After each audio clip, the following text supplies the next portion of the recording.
గజాల స్థలాన్ని అన్న తమ్ముడికి 1,20,000కి పెట్టాడు. అప్పుడు 1,20,000 ఇది ఎప్పుడు నేను సిటీ కేబుల్లో పనిచేసే రోజుల్లో 2000, 99, 94, 2000 మధ్యలో, 96, 2000 మధ్యలో 1,20,000 ఆ రోజున. ఇవాళ రోజున 2 లక్షలు అక్కడ గజం.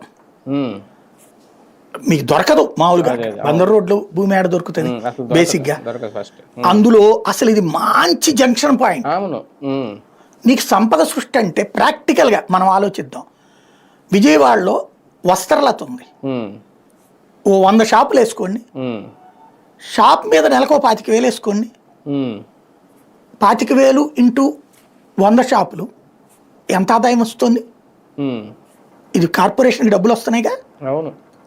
అట్లాగే ఇప్పుడు ఇది షాపింగ్ కాంప్లెక్స్ని ఆర్టీసీకి మనం గనక ఇది చేసి సపోర్ట్ చేసి ఆర్టీసీ వాళ్ళ చేతను కాంప్లెక్స్ కట్టించామనుకోండి, దాండి ఒక్కో షాపు గుడ్ విల్ కింద ఆడి దగ్గరే డబ్బులు తీసుకోవచ్చు. అవును.